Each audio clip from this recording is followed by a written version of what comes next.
Womanjika everyone, Womanjika meaning welcome. My name is Auntie Julianne and I'm an out of the Wurundjeri Woi-wurrung people, and in recognition of doing my welcome to country, I'd like to pay my respects to my elders past, present, future and any elders that were here today, and I would also like to welcome you all here today. The Wurundjeri Woi-wurrung tribe consists of 3 families, the Nevins, the Terricks and the Wandans, and I'm part of the Nevin family.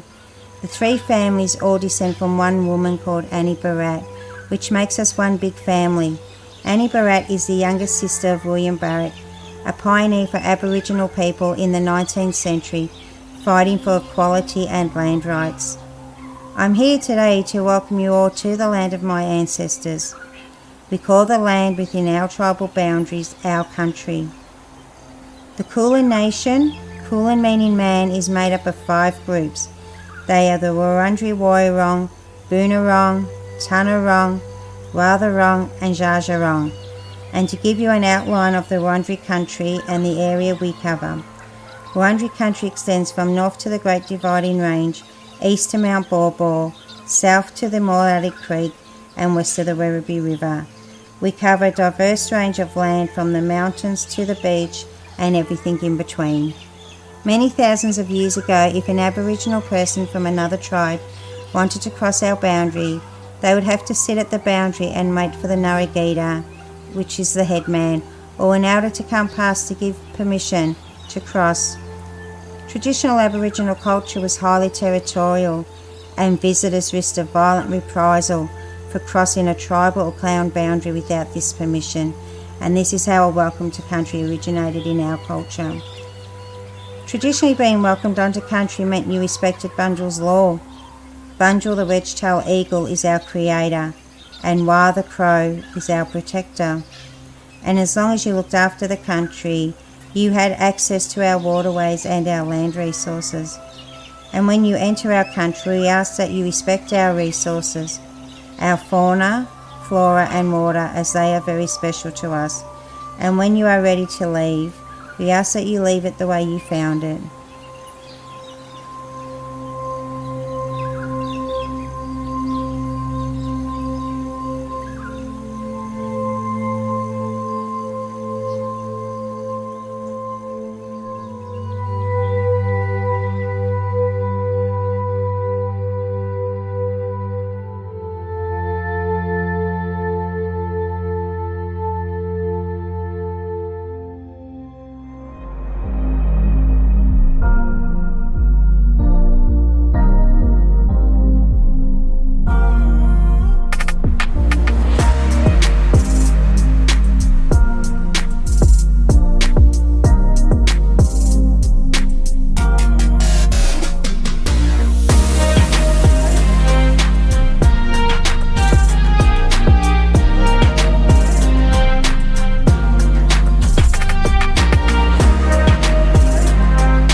We have lots of council services that support our community. We support families with children, including health services for children and mums, vaccinations, playgroups, childcare, and kinder. We support young people in our community. Through events and activities, we have services that can support people with disability, older people, and carers and family of people with disability and older people. Our libraries support everyone in our community, help people learn new things, and are free to join. We support our community to have fun and be active through events and activities, sport, and recreation areas. We help look after our places and spaces, the environment, and local businesses. We have laws to keep people safe, to make sure buildings are safe, to make sure roads and footpaths are safe, to make sure our places and spaces are safe. We make sure everyone follows the law to keep our community safe and happy. Moonee Valley. It's a great place to live, work, and visit.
Councillor Mayor of Moonee Valley City Council. We aim to get started every second Tuesday at 6:30pm. However, sometimes there are some delays behind the scenes that we need to work through, and we appreciate your patience. You can have a look at our agenda online for all the issues that we'll be talking about tonight, and we look forward to seeing you soon. Thanks. So every second Tuesday we work through our council agenda, and what that means is working through things from procedural, day-to-day issues, financial reports, all the way up to the most important things in Moonee Valley, in Victoria or in Australia. And councillors can put up alternatives to that, can put up our staff officers' recommendation, and we can debate that and vote yes or no at the end of the day.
Woman Jika, everyone. Woman Jika meaning welcome.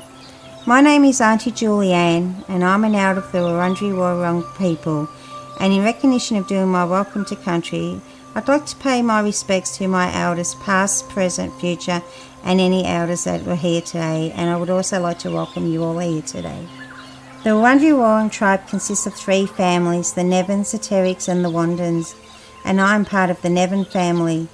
The 3 families all descend from one woman called Annie Barratt, which makes us one big family. Annie Barratt is the youngest sister of William Barratt, a pioneer for Aboriginal people in the 19th century, fighting for equality and land rights. I'm here today to welcome you all to the land of my ancestors. We call the land within our tribal boundaries our country. The Kulin Nation, Kulin meaning man, is made up of 5 groups. They are the Wurundjeri Woiwurrung, Boonwurrung, Tanarong, Watharong and Dja-dja-wurrung. And to give you an outline of the Wurundjeri country and the area we cover. Wurundjeri country extends from north to the Great Dividing Range, east to Mount Baw Baw, south to the Morley Creek and west to the Werribee River. We cover a diverse range of land from the mountains to the beach and everything in between. Many thousands of years ago, if an Aboriginal person from another tribe wanted to cross our boundary, they would have to sit at the boundary and wait for the Narragadah, which is the headman, or an elder to come past to give permission to cross. Traditional Aboriginal culture was highly territorial, and visitors risked a violent reprisal for crossing a tribal or clan boundary without this permission, and this is how a welcome to country originated in our culture. Traditionally, being welcomed onto country meant you respected Bunjil's law. Bunjil, the wedge-tailed eagle, is our creator, and Wah the crow is our protector. And as long as you looked after the country, you had access to our waterways and our land resources. And when you enter our country, we ask that you respect our resources, our fauna, flora and water, as they are very special to us. And when you are ready to leave, we ask that you leave it the way you found it.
have lots of council services that support our community.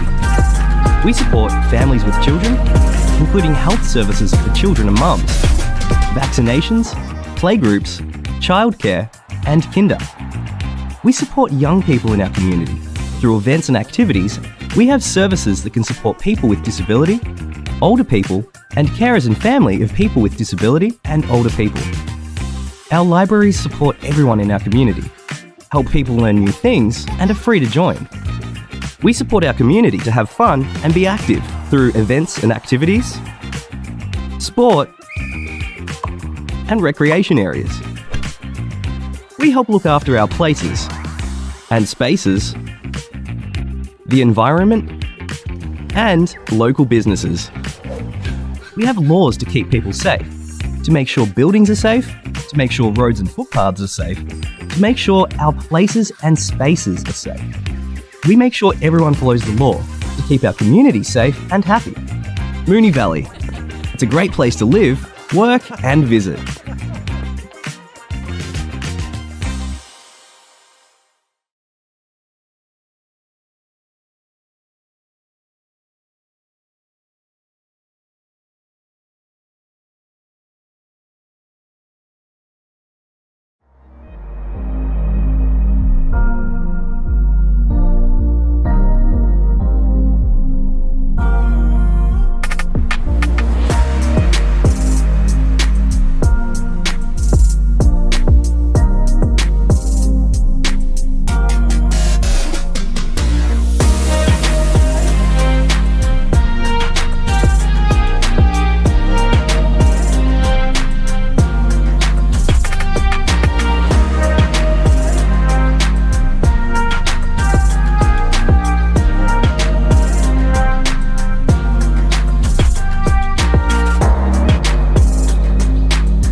Councillor Mayor of Moonee Valley City Council. We aim to get started every second Tuesday at 6:30 p.m. However, sometimes there are some delays behind the scenes that we need to work through, and we appreciate your patience. You can have a look at our agenda online for all the issues that we'll be talking about tonight, and we look forward to seeing you soon.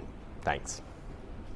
So every second Tuesday we work through our council agenda, and what that means is working through things from procedural, day-to-day issues, financial reports, all the way up to the most important things in Moonee Valley, in Victoria or in Australia. And councillors can put up alternatives to that, can put up our staff officers' recommendation, and we can debate that and vote yes or no at the end of the day.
Woman Jika, everyone. Woman Jika meaning welcome. My name is Auntie Julianne, and I'm an elder of the Wurundjeri Woi-wurrung people, and in recognition of doing my welcome to country, I'd like to pay my respects to my elders past, present, future, and any elders that were here today, and I would also like to welcome you all here today. The Wurundjeri Woi-wurrung tribe consists of 3 families, the Nevins, the Terricks and the Wandans, and I'm part of the Nevin family.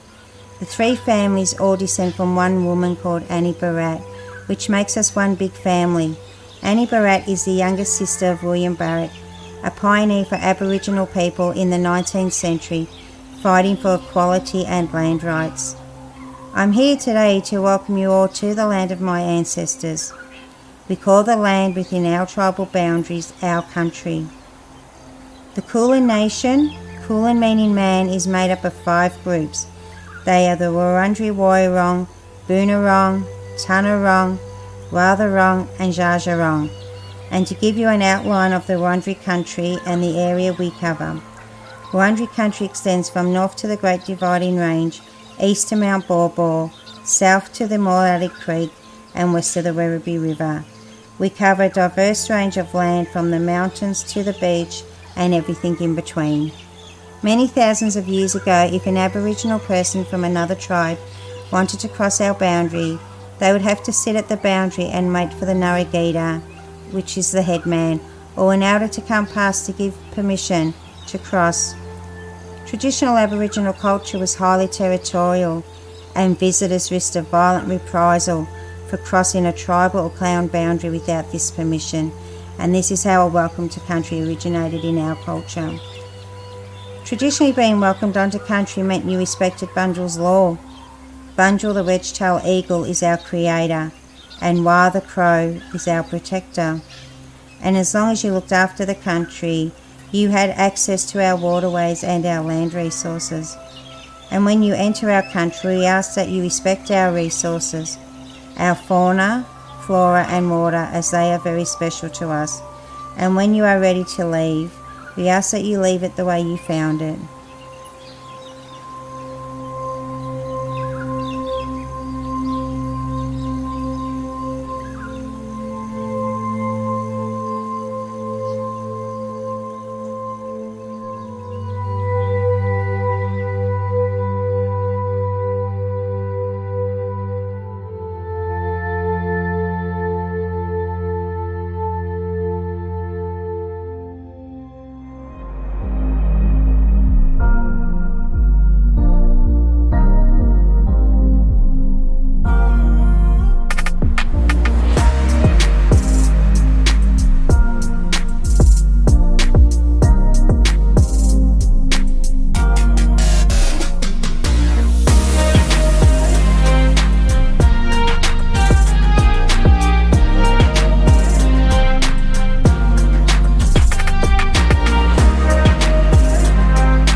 Welcome everyone to the Council meeting for the 23rd of April 2024, which I now declare open at 6:34 p.m.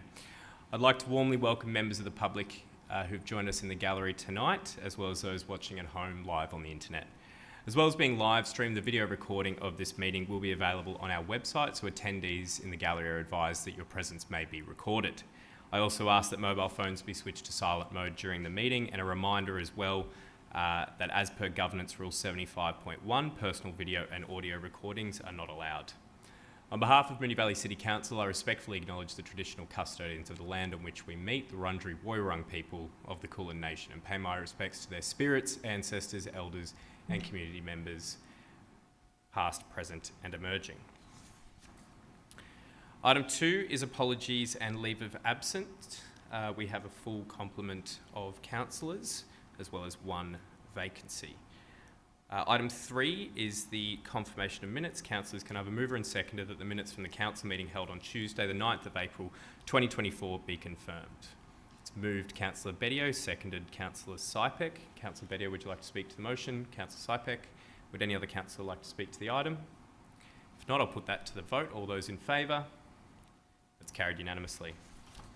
Item 4 is declarations of conflict of interest. Does any councillor have a conflict of interest on any item?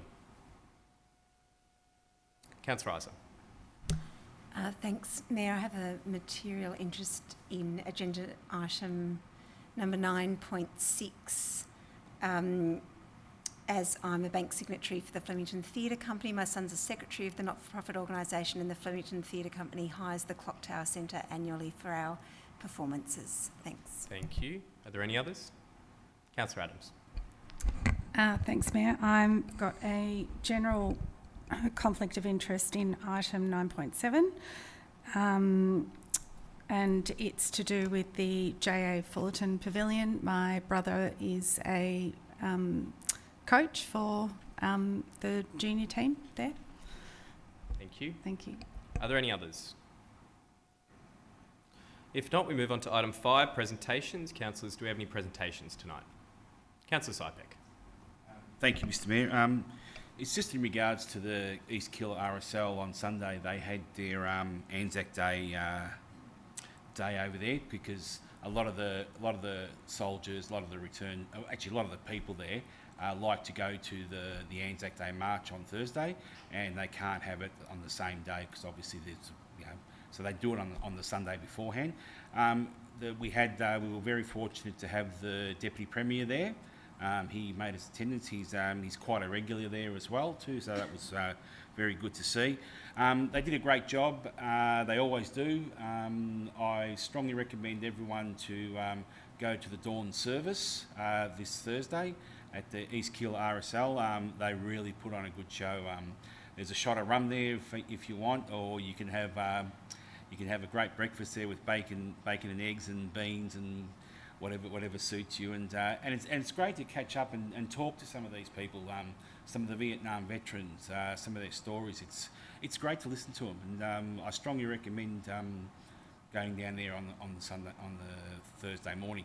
But then also in the afternoon, if you're not a Collingwood or an Essendon supporter and you like to watch a good game of football, Aberfeldy and Avondale Heights play their Anzac Day game, and it'll be down at Canning Street this Thursday as well, and they put on a great show, and it's great if you can get down there, support the local clubs, support the local community.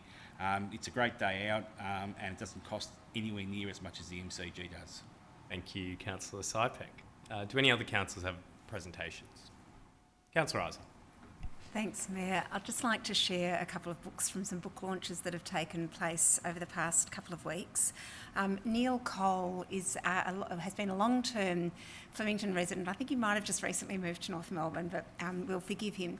But Neil's a playwright and author. He's also held the seat of Melbourne for about 11 or 12 years and was the Shadow Attorney General, and was also a City of Melbourne councillor. And he's written a book that can only be, I think, a little bit biographical about being a fresh young lawyer working at the Flemken Community Legal Service in the early 80s, and it's called Trials and Tribulations in Community Law. So congratulations to Neil for that launch.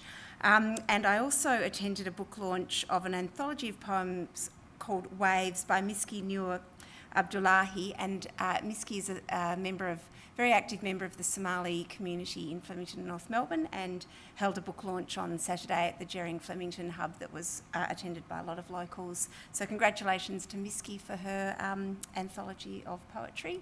Any questions from councillors? You can come and ask me about how to purchase these books. Thank you, Councillor Isa. Are there any other presentations? I'd like to, as many across the state have, acknowledged the passing of Les Twentyman, true son of the West. I most recently saw Les only a few months ago on what would have been Christmas Eve or the day before, working with local youth in our community, a true Bulldogs fan, really a huge loss to Melbourne and to the wider Australian community. The service was attended by thousands, and that is really only a drop in the ocean for the amount of lives that Les touched in his. So on behalf of Moonee Valley City Council, I'd pass on my condolences to the family. The next item on the agenda is petitions and joint letters. Councillors, are there any petitions or joint letters? Item 7 is public question time, and we've got 5 this evening. The first 2 are from Rosemary Gavranich, and I will read them out on her behalf, but thank you for attending tonight, Rosemary. Rosemary's first question is, what is the process for permitting an extension to a residential property? And what are the regulations for allowing a window to overlook a neighbouring property? And I'll ask our CEO, Helen Swee, to respond. Thank you, Rosemary. Through the Mayor, if a proposed extension requires a planning permit, Council's planners review the proposal and ensure that conditions are included in the permit to prevent overlooking into neighbouring living spaces and private areas. For example, at 28 Admina Road, privacy concerns are addressed through fencing and frosted glass as stipulated in the permit. Compliance with these conditions will be monitored by the enforcement team. Thank you. Thank you. And Rosemary's second question is, what are the rules regarding trees growing on the fence line which are causing the roots to cause damage to my property? And I'll ask the CEO to respond. Thank you, Rosemary. Through the Mayor, where a tree on council land is potentially causing property damage, council will assess and determine the necessary action. If the tree is on private land, adjoining property owners should discuss options for a resolution, noting that tree removal may need a council permit. If no agreement is reached, the Dispute Settlement Centre of Victoria can provide guidance on rights and obligations related to private disputes. Thank you. Thank you, CEO, and thank you, Rosemary, for your question. Our officers will be in touch to give you a proper copy of that and discuss any further problems. Our next question is from Megan Payne, who isn't here this evening. So on behalf of Megan, which of Moonee Valley City Council's values, out of fair, thriving, connected, green and beautiful, does approving Rosebank Engineering to build 20 new warehouses at 26 to 32 Fraser Street, Airport West, align with, and how does this approval serve the well-being of the community of Moonee Valley, considering Rosebank Engineering's involvement in weapons manufacturing? And I'll ask our CEO to respond. Thank you, Rosemary. Thank you, Megan. Through the Mayor, the approval to construct 20 new warehouses in the Commercial 2 zone is in step with the Municipal Planning Strategy's vision for dynamic, self-sufficient, community accessible within 20 minutes. This initiative bolsters economic growth by generating employment at Airport West Major Activity Centre and complies with environmentally sustainable design practices as outlined in the planning scheme. Emphasis is placed on the development's alignment with zoning laws and community advantages rather than the property owner's interests. Please note, Council is obliged to assess all planning permit applications on their own merits in accordance with Moonee Valley Planning Scheme and other relevant legislations. Thank you.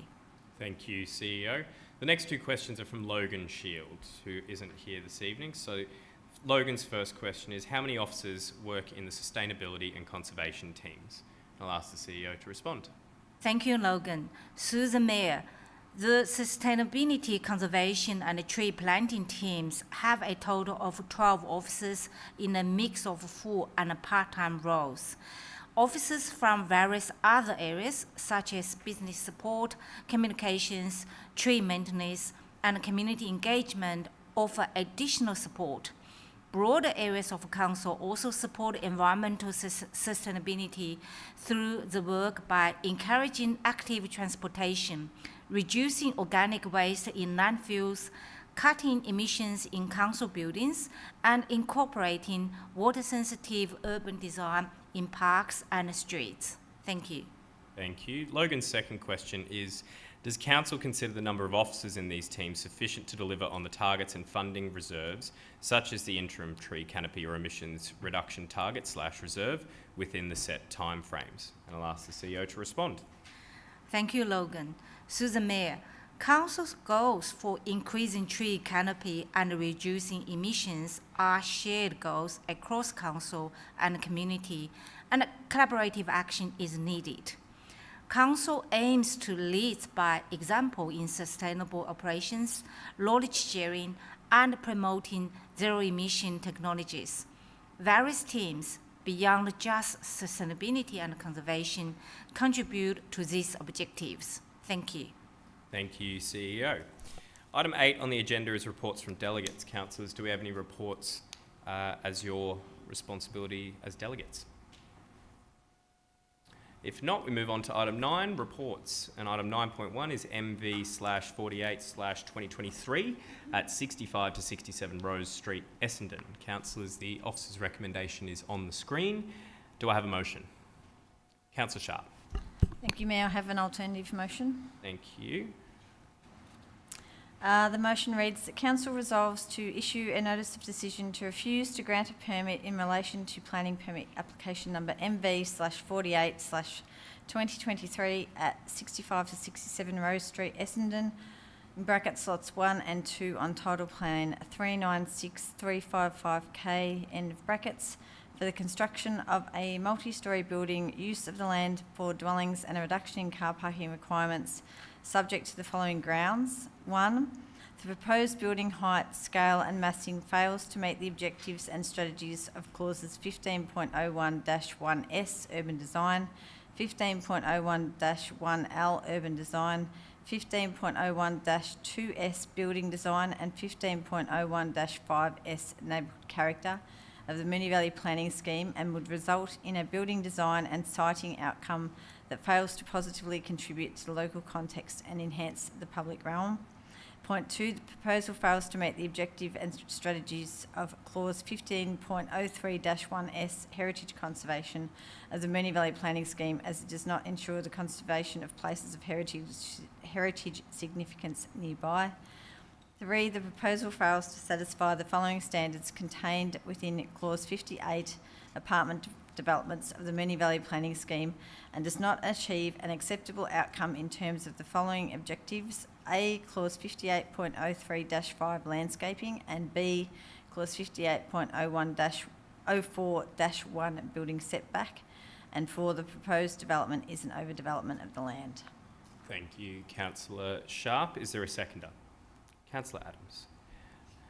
Councillor Sharp, please feel free to take a sip of water if you need before you commence. Yeah, that's okay. Thank you, Mayor.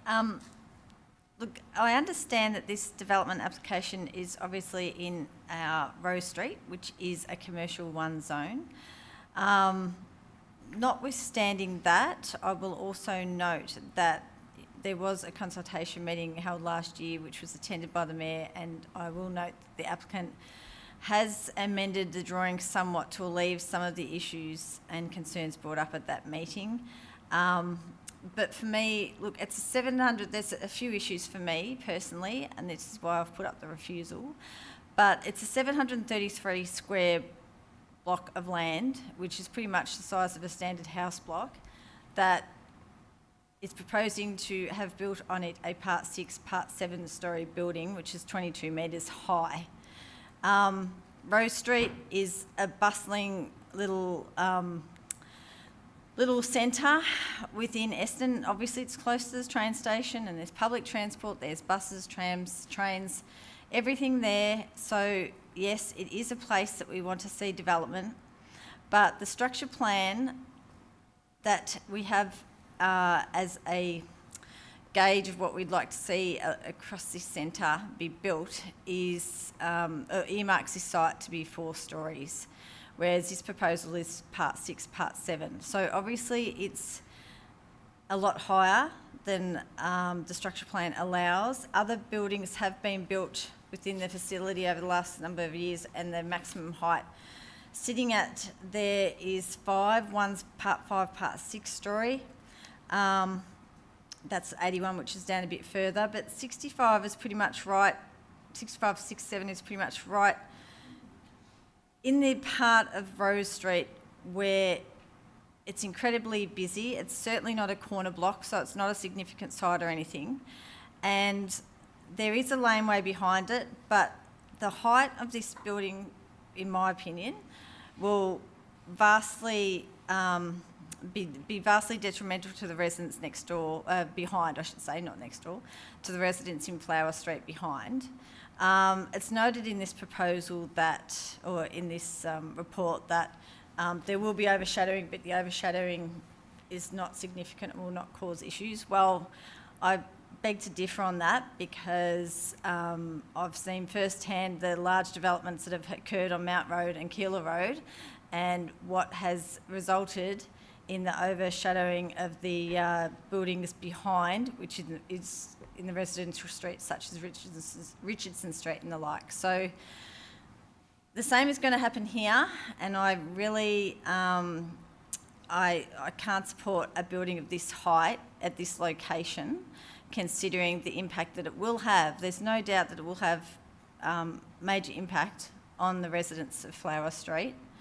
Aside from that, it's a massively bulky building, and yes, there's some setbacks in the higher levels, but basically it's sheer expansive boundary walls built on all 4 sides with no setbacks. There's no setback for the first 3 stories on the laneway, and there's no setback for the first 3 stories fronting Rose Street.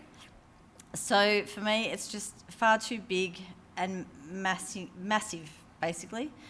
And it's going to, in my opinion, just have a detrimental effect on the area behind and in Rose Street. Notwithstanding, like I said before, I understand it's in a commercial zone, but for me, it's just too high, and hence I've put up that refusal. Thank you. Thank you, Councillor Sharp. Councillor Adams. Thanks, Mayor. And look, I agree with everything that Councillor Sharp has said, so I'm not going to repeat everything, but I do agree regarding the setbacks and also the height of this development. The creep that we've allowed sort of in Rose Street in terms of heights is concerning for me. I think only because of the impact that it will have on the residents in Flower Street, which backs onto Rose Street.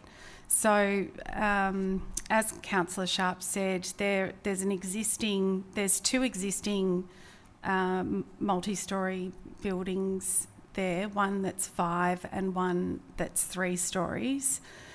We've got an approved of 5 with 5 parts, like 6-storey building as well, that's a few doors up, and there's also one that's under construction that's 4.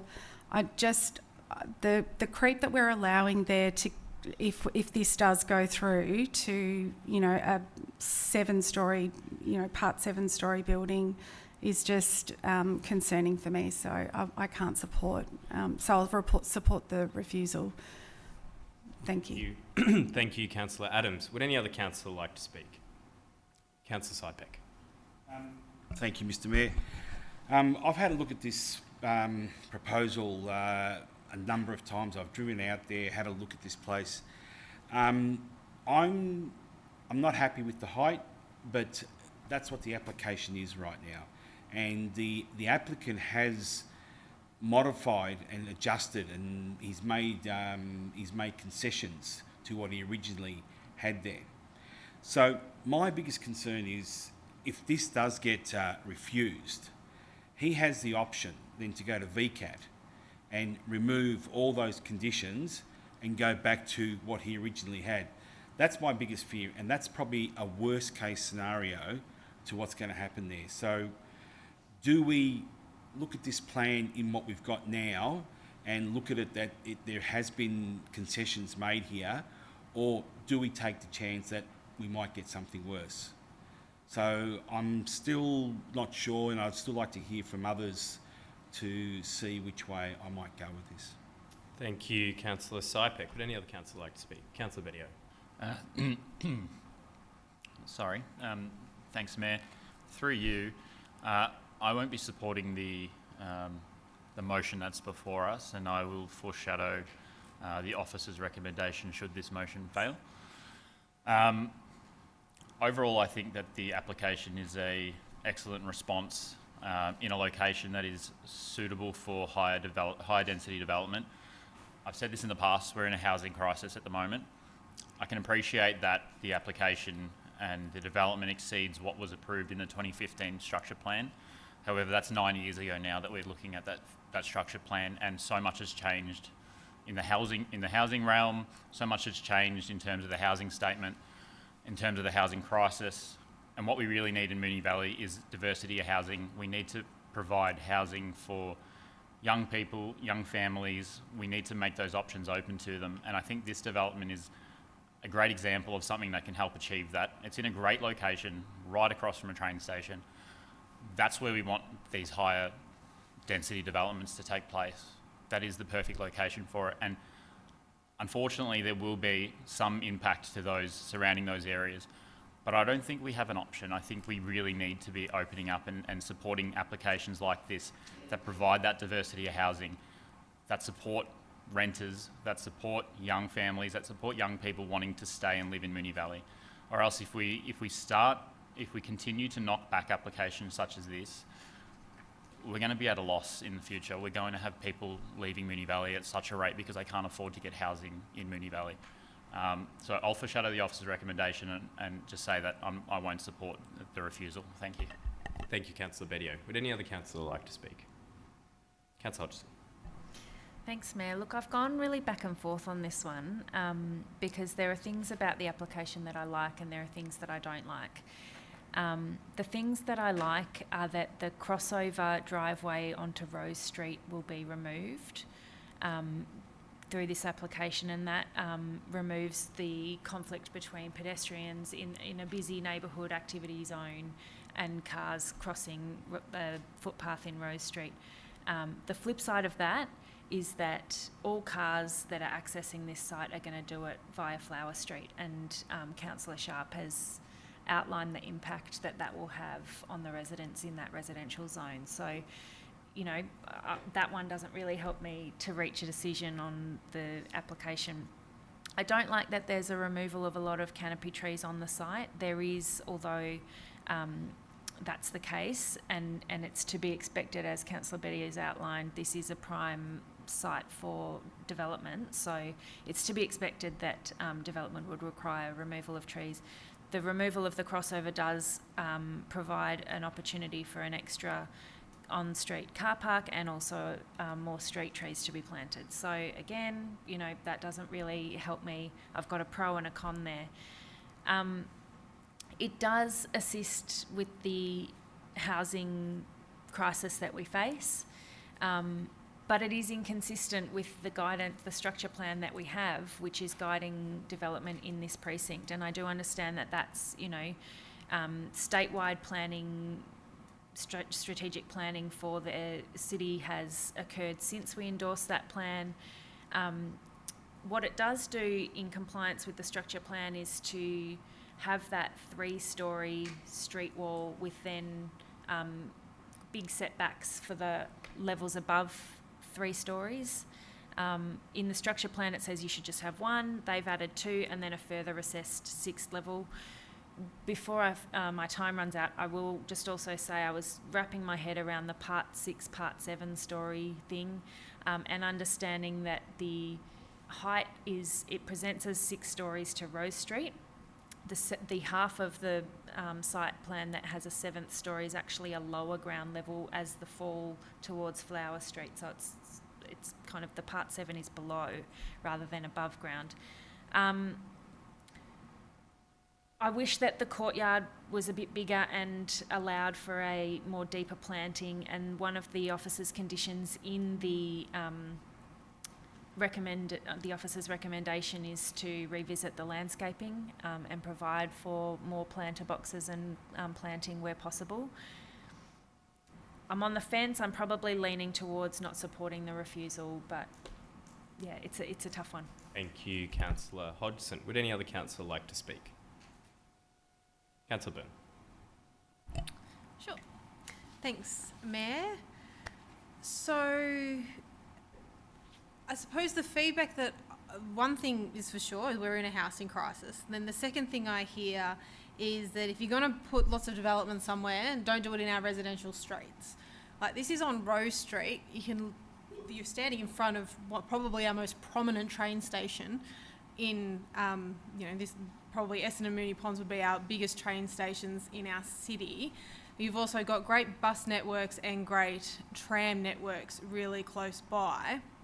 So if we're not going to put part 6, part 7 stories here, where are we going to do it? The houses have to go somewhere, and me personally, I'd probably much prefer to see it go here than within our residential streets, further within our residential streets.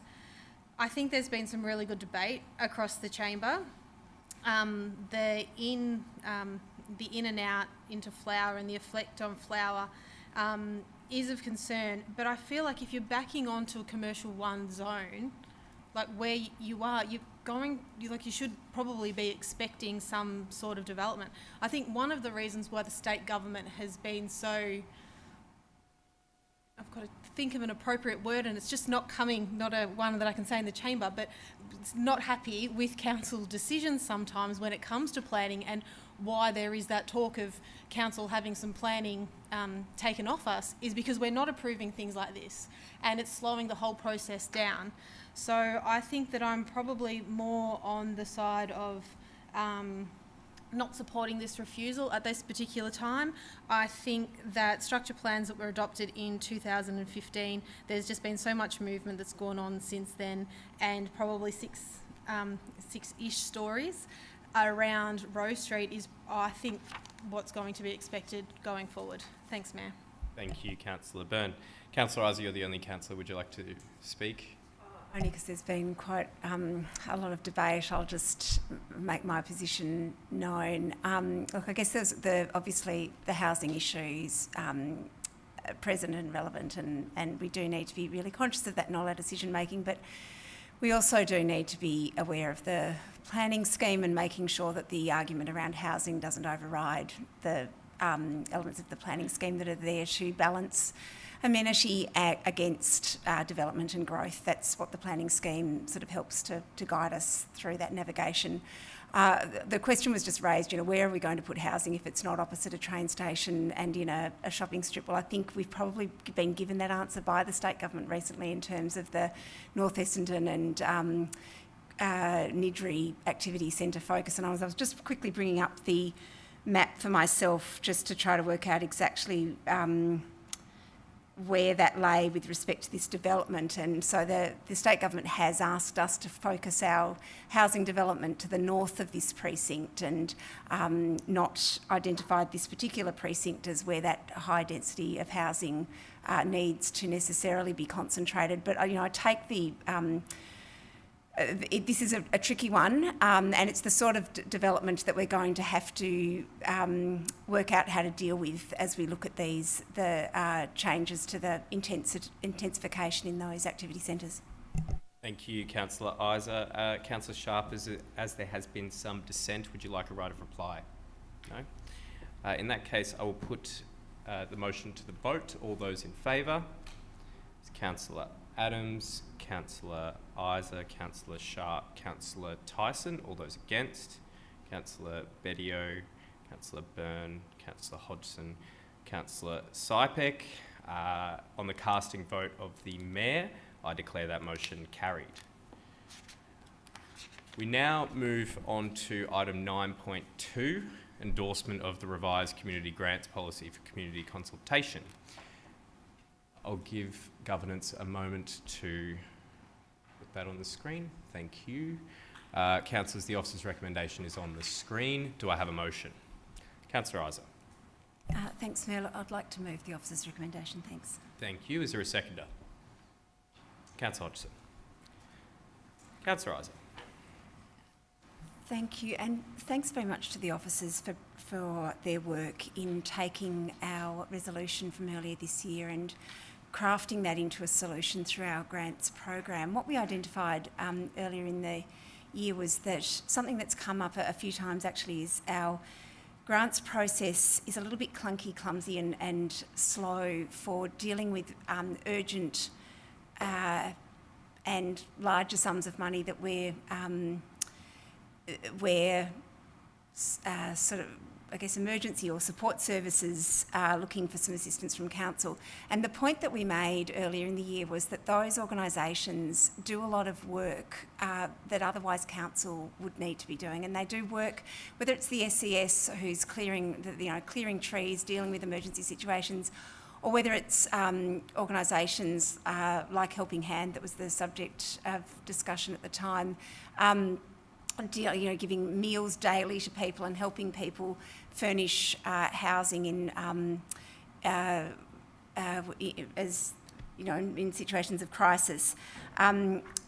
There are a range of organisations in our community that absolutely do that critical work to support vulnerable members. And what officers have been able to do is take our request for finding a way to offer support for assistance from council and embed it within our existing grants policy in a way that I think really meets those requirements around rigour of assessment and setting out a criteria that can help us understand what sorts of applications are appropriate for us to address in this way.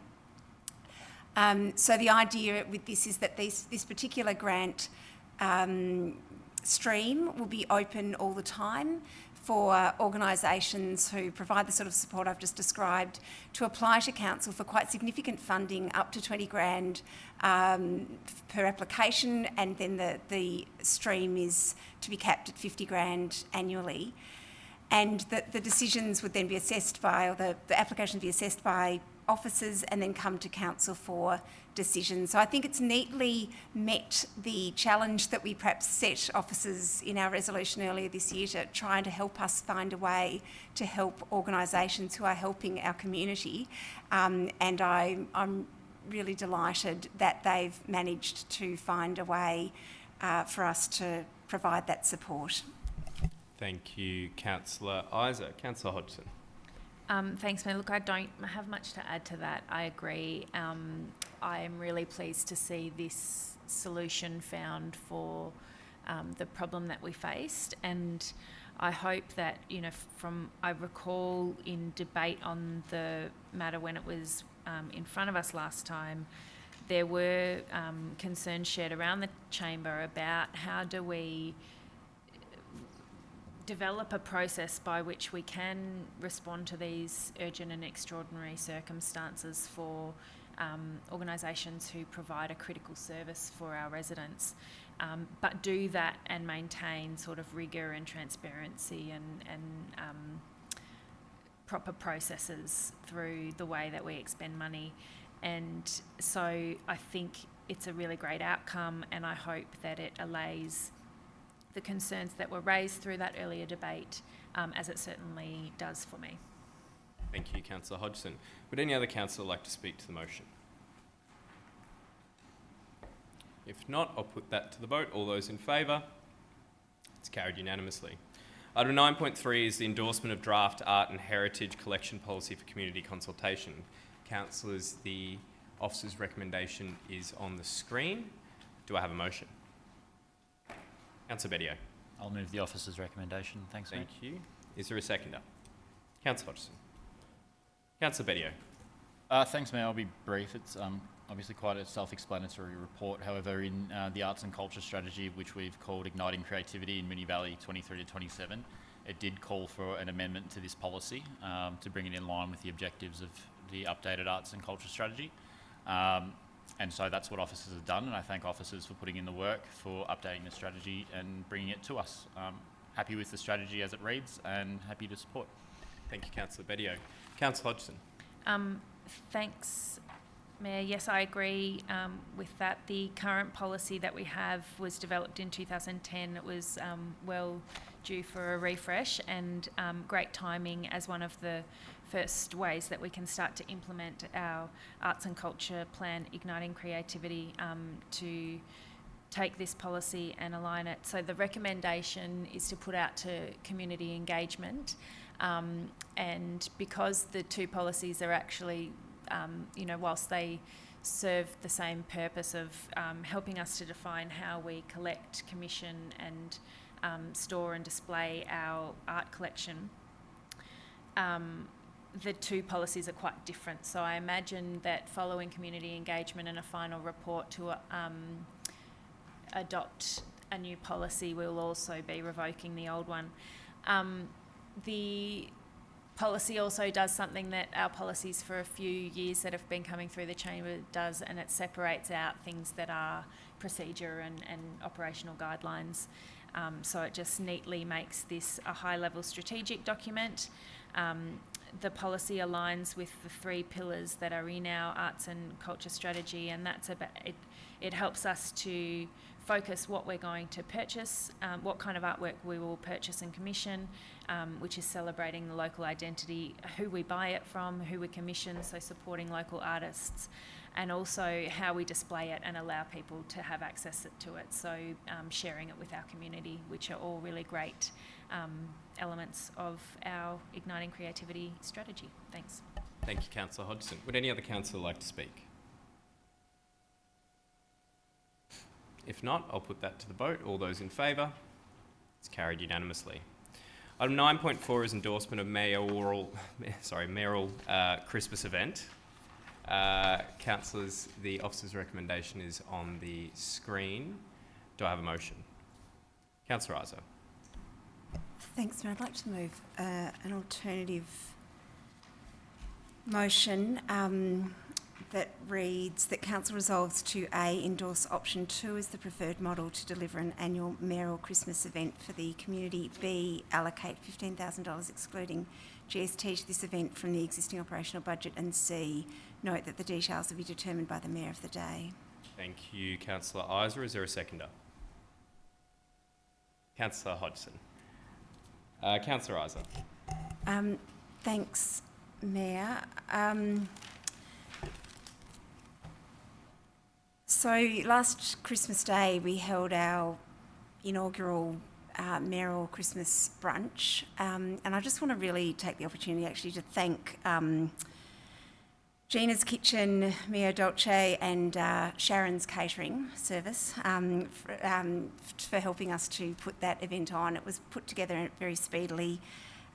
We were sort of piloting something to see whether it was going to be welcomed or needed by the community, and just to really test how that would go. And I think it it certainly met some need and is worthy of repeat, worthy of being a sort of a fixture in our Christmas calendar. And I guess the reason for that is that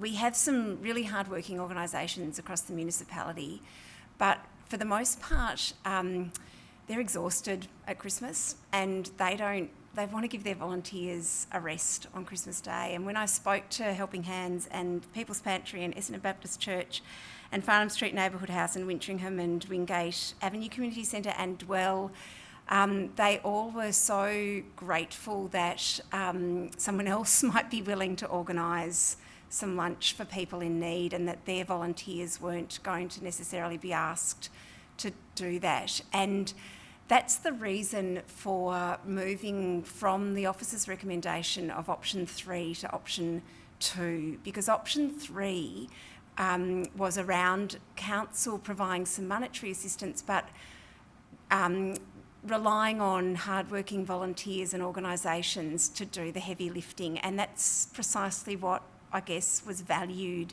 about our event last year, was that it was an opportunity for councillors, the mayor and staff to be the volunteers and to step in and support our community. And given that that's a really key element of the value of the event, that's why I'm putting forward that we consider option 2 as the preferred model, which is that council runs the event supported by staff in the lead up to Christmas Day, so that staff are paid for their work in that, and so staff are not expected to be doing voluntary work, but that they may if they wish to, and that councillors and the mayor can really chip in, making donations if we also want to supplement the amount, but being the volunteers on the day, which is part of the intent.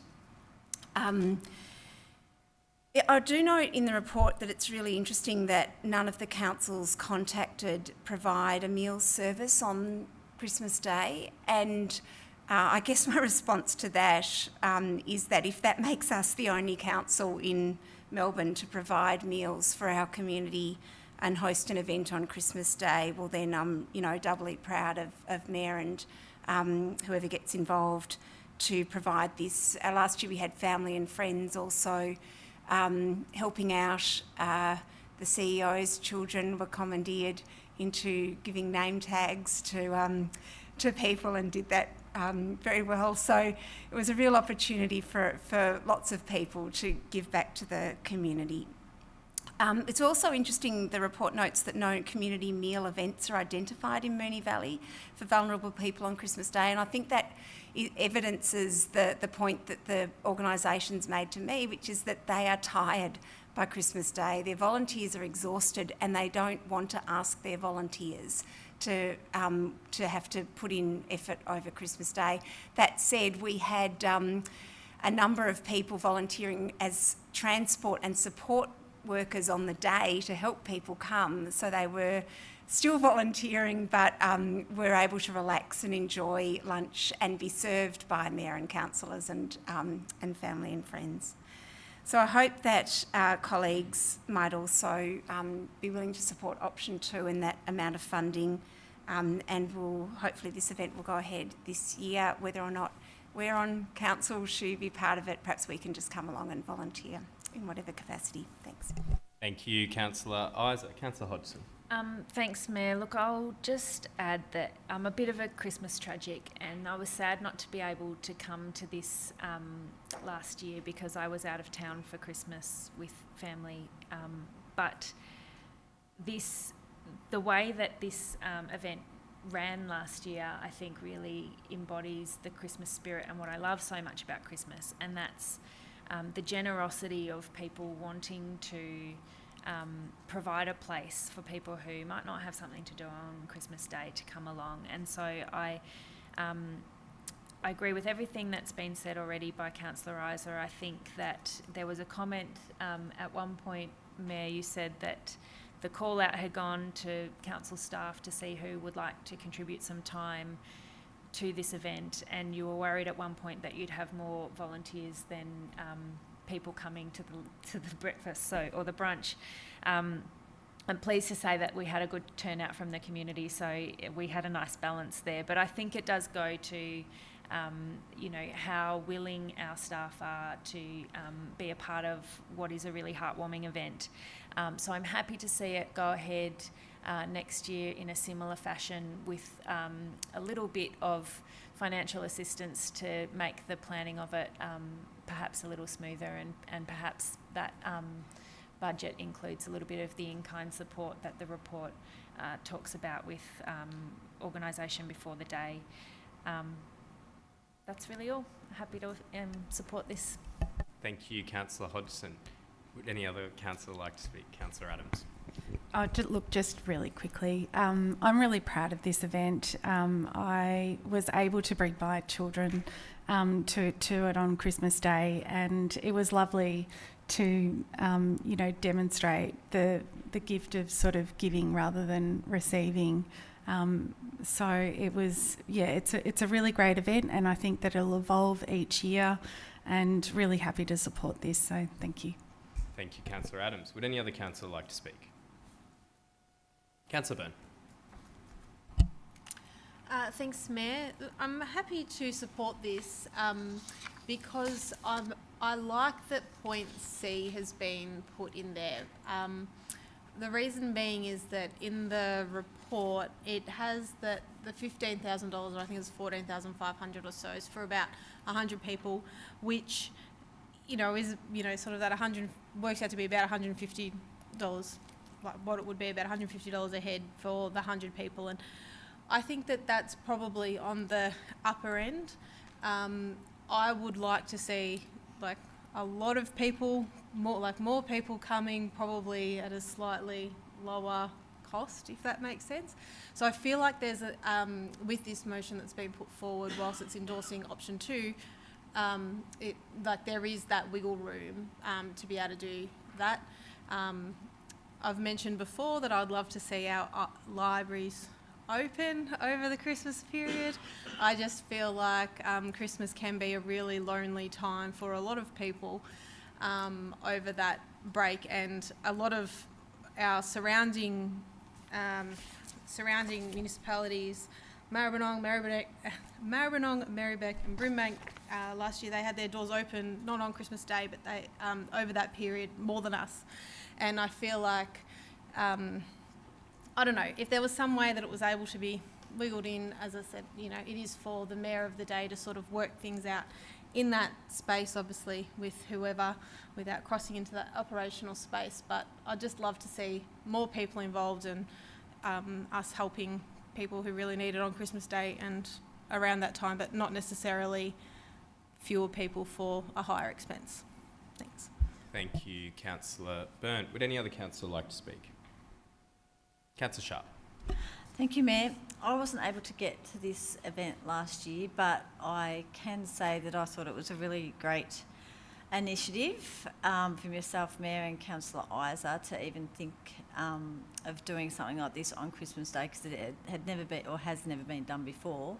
And from what I saw and understood, it was quite, it was a smallish affair, more intimate than, a massive Christmas party where there's lots of people. And I actually really liked that, and I thought that was probably the aim of what was set out to be achieved at the start when this idea was born, about getting people, I think Councillor Isa said it earlier, about getting the cohort of people that don't have anybody around, but we're tapping into the organisations surrounding us in order to get those people involved in us. And the fact that it was here in council chambers, I don't know, like I said, I wasn't able to get here.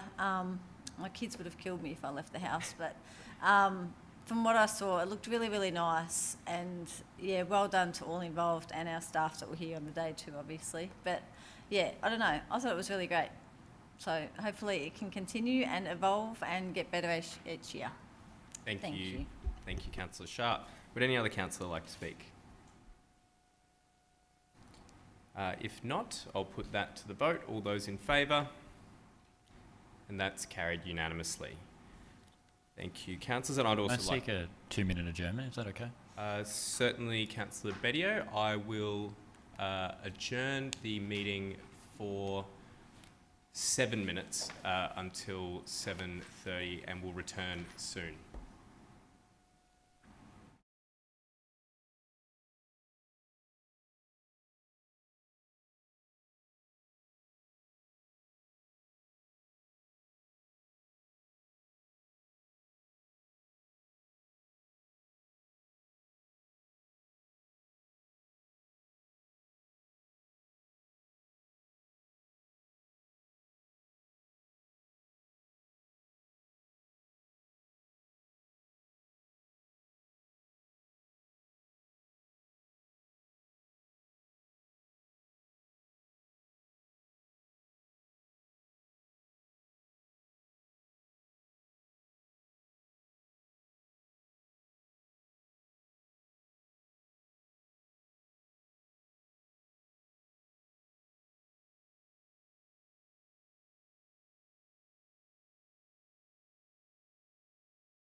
And welcome back to the council meeting where we've just finished item 9.4, endorsement of Mayoral Christmas event.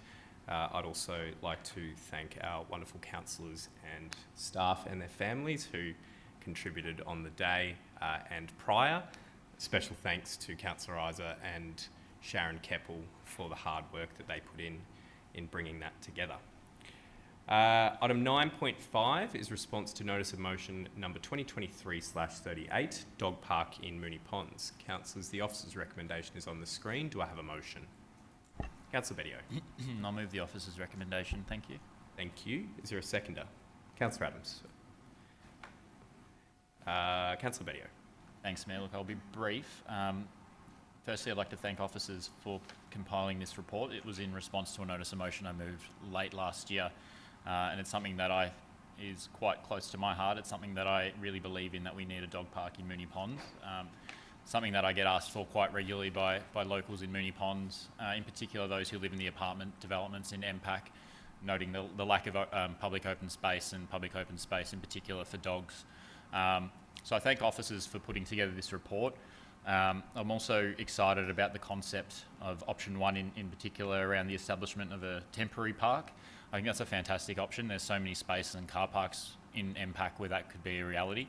I also note that potentially I didn't give enough time for a report to come back in enough detail, but I appreciate the work that's gone into this. I guess it's something that I'm really excited for and something that locals are crying out for, so it's something that I really wanted to push hard for. But I note the limitations, I note the costing limitations, I also note the limitations in respect to needing to go out for community consultation. But I hope that the options that come back and further work that's done on this will come to a future council, because I believe it's something that is really needed and something that's required down in MPAC. So thank you again, officers, for the work in putting this together. Thank you, Councillor Bedio. Councillor Adams. Thanks, Mayor. Yeah, look, one of the biggest requests from Moonee Ponds residents is having a dog park in walking distance to the high-rise apartments within the Moonee Ponds Activity Centre. There are a growing number of dogs and owners in apartment buildings looking for dog-friendly spaces to exercise outdoors. Really happy to support the recommendation, noting that advice from officers is that a report will be coming to us after June, detailing feasibility work for the consideration of a dog park within proximity to MPAC. This report will provide advice for the next steps, so looking forward to reviewing that and weighing up options. In the report before us tonight, I really also like the option to create a temporary dog park in Moonee Ponds for 3 to 6 months, using temporary fencing, bins, seating and signage. Advice is that temporary infrastructure can be set up quickly, and through this process we can test success while we look for a more permanent park for our furry friends. Thanks. Thank you, Councillor Adams. Would any other councillor like to speak? Councillor Hodgson. Look, I'll just be quick. I think earlier in our term, I believe it was Councillor Isa, we had a report that looked at feasibility for dog parks in this southern part where we don't have a lot of open space, and I think that I'm happy to support this, and I think this is building on some of that work. And one of the main issues that we face, which is I think apparent through the report, is that we haven't determined a suitable site, and that earlier report that came to us that was a gap. We didn't really have a space that met the sort of size requirements for what they think a dog park should be. But I do hope that the feasibility money that's in our current budget and work that's ongoing on this will help us with some site selection as well. Thanks. Thank you, Councillor Hodgson. Would any other councillor like to speak? If not, I'll put that to the vote. All those in favour? It's carried unanimously. Item 9.6 is resolving conflict of interest items prior to the consideration of the draft budget 2024/25 and draft council plan and health plan initiatives 2024 to 25. Councillor Rose Isa. I'd like to declare that I have a material conflict in this item, as I am involved in the Flemington Theatre Company and we hire the Clock Tower Centre annually. Thank you. Thank you, Councillor Isa. I'll give you a moment to leave the chamber.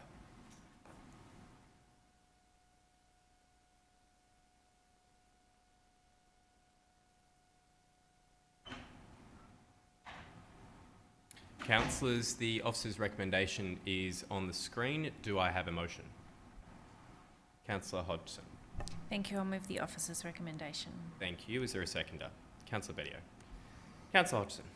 This is a process we've been doing for a couple of years now, which is to allow all councillors to participate in the budget report, and voting on the budget is to separately determine any items that are within our budget which any particular council might have a conflict of interest in. So as Councillor Isa has declared, she has a conflict of interest in the Clock Tower Centre, fees and charges and improvements. So the officer's recommendation just determines those items in the draft budget. And I'm happy to endorse that spending. It's the fees and charges for rental and hire of the Clock Tower Centre, and also there is usually each year something within the Clock Tower Centre renewal and improvement program that is required to make that a facility that people want to hire. Thanks. Thank you, Councillor Hodgson. Councillor Bedio. Would any other councillor like to speak to the motion? If not, I'll put that to the vote. All those in favour? It's carried unanimously. And we'll ask Councillor Isa to return to chambers.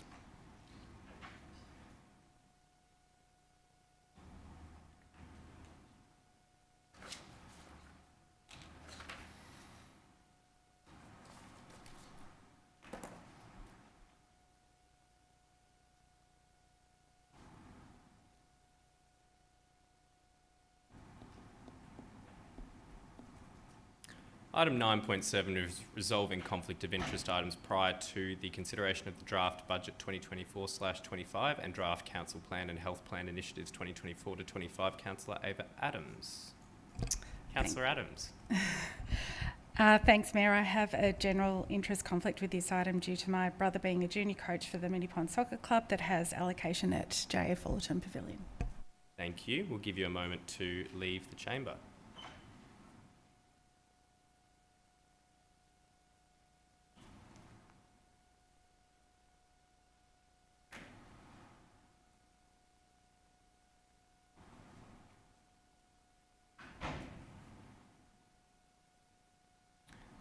Councillors, the officer's recommendation is shown on the screen. Do I have a motion? Councillor Sharp. Thank you, Mayor. Move the officer's recommendation. Thank you. Is there a seconder? Councillor Hodgson. Councillor Sharp. Thank you, Mayor. I think all of us around the table acknowledge that the J.A. Fullerton Pavilion is our worst pavilion, and we acknowledged that back in 2020, I reckon, 2021. So this pavilion upgrade is desperately needed. We have come a long way in regards to that coming to fruition through design work and the like. I believe the design's all done and distributed. So we need to keep working on this project. However, the elephant in the room with all this is that we first need to address the usage down there of the various user groups, of which there are 3. So as much as I want to see this pavilion being built ASAP and preferably next year, we can't commit to that until we work out how the groups down there are actually going to use this space. We've been banging on for the past 4 years about Moonee Valley being landlocked and not having enough sporting grounds, and that everything is at capacity. But when you go down to J.A. Fullerton on Friday night and over the weekend, the sporting field, and it is a sporting field, is empty because it cannot be used because it clashes with another usage down there. So we really need to address that, and that would then free up another sporting ground.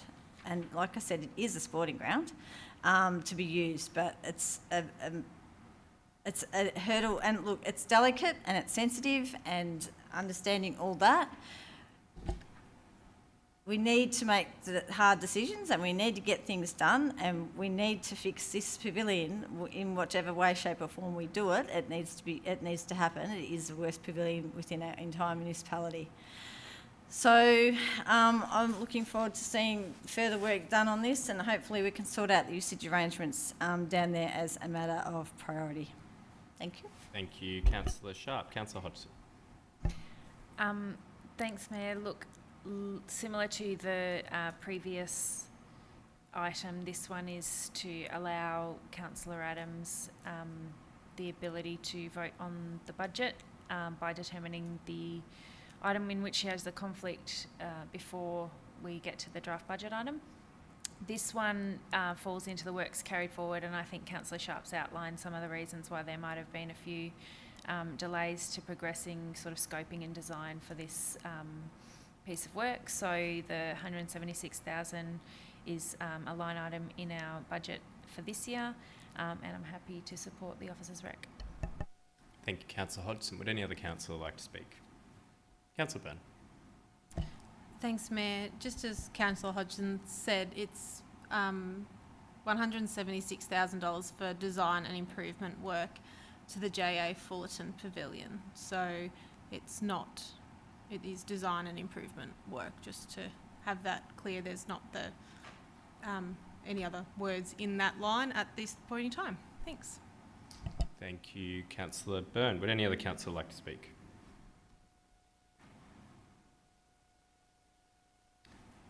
If not, I will put that to the vote. All those in favour? That's carried unanimously. We'll now ask Councillor Adams to rejoin us.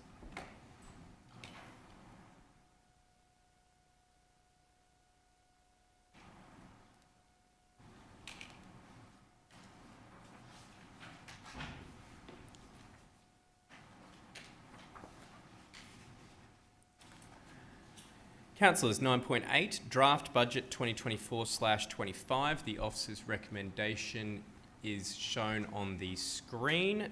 Do I have a motion? Councillor Isa.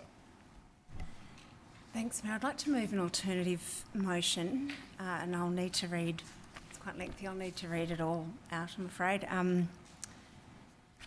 The motion is that Council resolves to A, endorse in principle the draft budget 24/25 as per attachment 1, separately circulated as its budget for the 2024-25 financial year as required by the Local Government Act 2020, with the following amendments, notes and requests for report to Council. Point 1, reduction of carry forward borrowings by bullet point 1, reducing the other reserves by at least $6 million with a corresponding reduction in borrowings. Bullet point 2, reviewing approved borrowing related projects that may no longer proceed and making recommendations to Council for approval prior to the adoption of the budget 2024-25. Bullet point 3, reviewing other savings that are apparent in the preparation of the Q3 finance reports and making recommendations to Council for approval prior to the adoption of the budget 2024-25. And bullet point 4, reviewing the cash surplus following auditing of 2023-24 accounts. Point 2, request the CEO to report back on any further projects that can be funded from the open space reserve rather than borrowings or rates funding, and make recommendations to Council for approval prior to the adoption of the budget 2024-25. Point 3, make the following changes subject to the consultation process.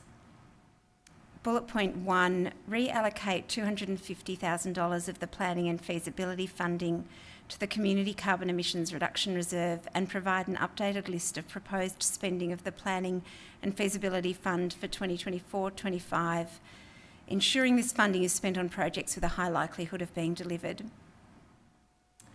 Bullet point 2, remove $200,000 for the Centreway Aviation Themed Playground project. Bullet point 3, remove or reduce the scope of the synthetic renewal at Boeing Reserve. And bullet point 4, reduce the fleet renewal program by $500,000, the local road network renewal by $500,000, and the leisure facilities renewal and upgrade works by $30,000. Point 4, request the CEO provide a report to Council by the end of Q1 2024-25 for an analysis of ways in which Council's rates, fees and charges can most effectively support community members most impacted by cost of living pressures, including renters. Point B, give public notice on the preparation of the draft budget 2024-25 and make available for public inspection the information required by Regulations 7 and 8 of the Local Government Planning and Reporting Regulations 2020. Point C, invite submissions in accordance with Council's community engagement policies required by Section 96 of the Local Government Act 2020. Point D, hear any submissions received on the draft budget 2024-25 on Thursday the 6th of June 2024 commencing at 6 p.m. And finally, point E, allow for amendments to the Mayor's introduction and minor editing, non-material changes to the draft budget 2024-25 prior to it being released for public inspection. Thank you, Councillor Isa, and please take a sip of water after reading that out. Is there a seconder? Councillor Hodgson. Councillor Isa, when you're ready. So this is the final budget for our council term. Our first budget was sort of midway through the pandemic, and we were dealing with the challenges that the pandemic was still presenting to us. And in this budget, we're dealing with some challenges again, slightly different, but still related to pressures on our community with respect to cost of living and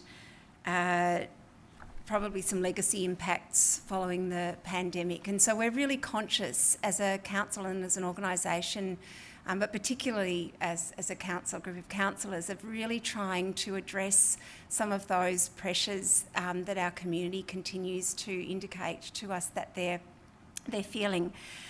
And so we've been working very hard over multiple budget briefings to work with officers to try to reduce spendings where we can, where we feel that perhaps projects are not meeting particular needs, where we can claw back some savings. And I just also want to take a moment to thank our officers for their careful, and I might even use the word exceptional, financial management over our council term.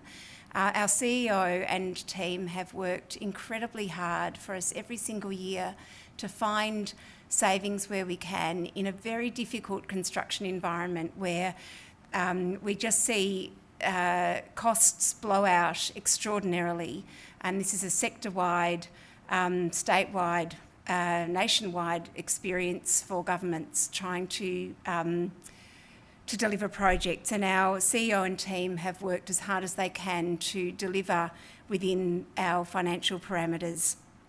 That said, our Capital Works program is still very challenging for us to deliver, and we are continually having to look at projects that we have to remove from our Capital Works program because we just can't do them all.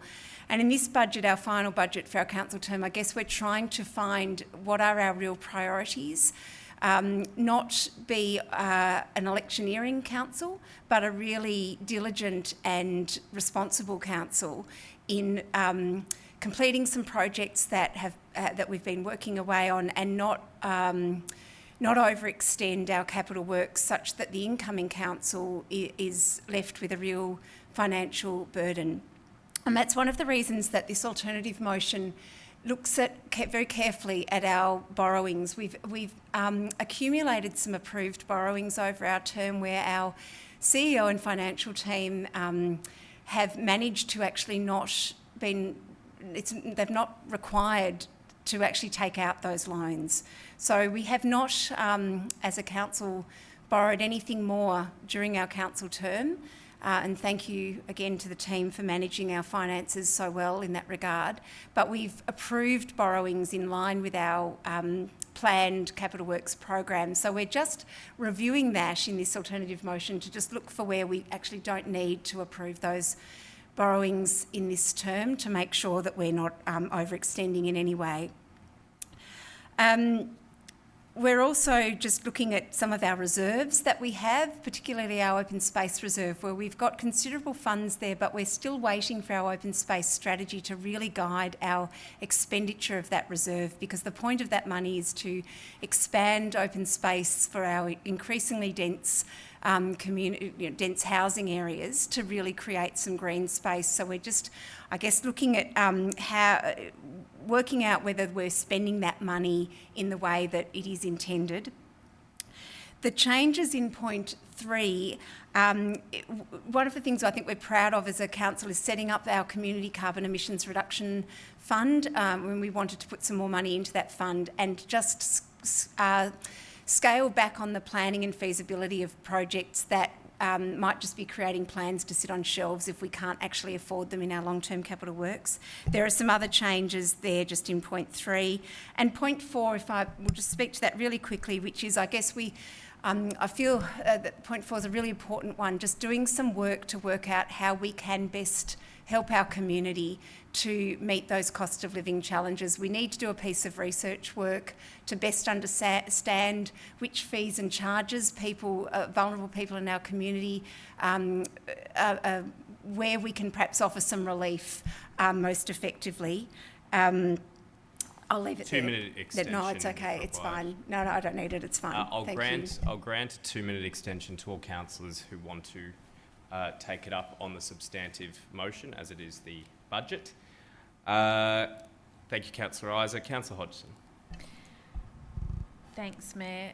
I'll start with my 3 and see how I go. So, look, it is it's a massive process, the preparing the budget, and as the report outlines, you know, we've had a number of budget briefings to get us to this point. It is the last budget for our current term, and I have found the budgets have gotten both easier and harder in different ways. Easier because we're more familiar with the process, and as we go along, I think we find improved ways of going through the budget process, and harder because, you know, I would venture as far as to say it's a global challenge that people are facing in the capital works and construction phase, so things are getting more expensive and it's getting harder to deliver. We're getting further as well from the adoption of MV 2040, and I'm glad to see that we've launched our review of MV 2040 with the community, because that's going to help us to refine what our priorities are. MV 2040, when it was endorsed, also endorsed a long-term capital works program, and a lot of the ways that the program just chose to try and address how we will achieve that community vision was with building new infrastructure. And I think we've had to get clever in this term, and I think we've done a really good job, and it's a credit to our strategic planning team and to our councillor group for going back to the drawing board a little bit and trying to understand how we might deliver the same objective in pursuit of that vision for our community with a different outcome, with not necessarily building a new building, but what can we do with what we've got, or with, you know, a slightly out of the box thinking. So we have to be smart with every dollar we spend, and I guess that's the theme for this budget as well. We know that there are some times that we will have to build new buildings because that, you know, we just have to meet an increasing demand for our services or our, you know, community to sporting facilities and keeping the community healthy and safe and achieving that vision. But it's not always the solution. So we move forward with planning for projects, understanding that for many of them it will require partnership funding to achieve them. And we have a lot of advocacy projects that we try and, you know, make sure that we've got things shovel ready, but out there seeking grant opportunities and partnership and funding opportunities. I think it's a sensible budget. I agree. I think we also, you know, always want to, when we put the budget out for consultation, we want there to be genuine opportunity for engagement. And so I do 2-minute extension, Councillor Hodgson. Thank you. I won't take the full 2. I do emphasise that there's a process now of being able to provide feedback and be heard at a budget submission hearing. So if there are people